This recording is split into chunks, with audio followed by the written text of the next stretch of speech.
So you got yourself a very hip, very cool, brand new bike, one for one ride, and you got your first flat tire. Well, here's how to fix that flat tire with the patch kit. Enjoy.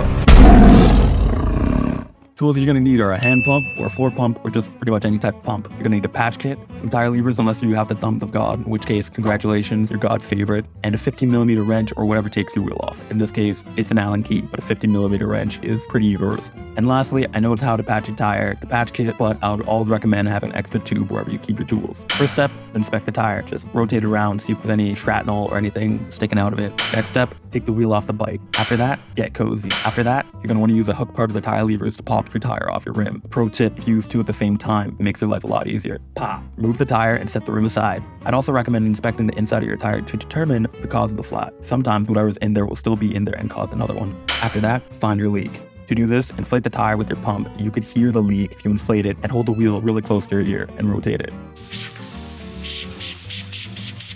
Once you find the leak, you should mark where the leak is to avoid doing the previous step 3 or more times. And then this is where your patch kit's going to come in. The one I'm using is a glueless one that we have in the shop, so you're just going to need the patch itself and the sandpaper that comes with it. Use the sandpaper to sand down the area around the leak, like really sand it down, like get in there. Next, carefully peel and place your patch on the leak and press and hold it for around 30 seconds to a minute. I go the full minute because I love not doing this step twice. Another pro tip, don't inflate the tube before you put it back in the tire. If you inflate it beforehand, this will cause the glue to stretch and could cause another leak. After you put the tube back in the tire, put the tire back on the rim and pray to the bike gods that your patch kit stayed true. If you followed all my instructions, it probably did. You're welcome. Like and follow for more bike things you should probably know.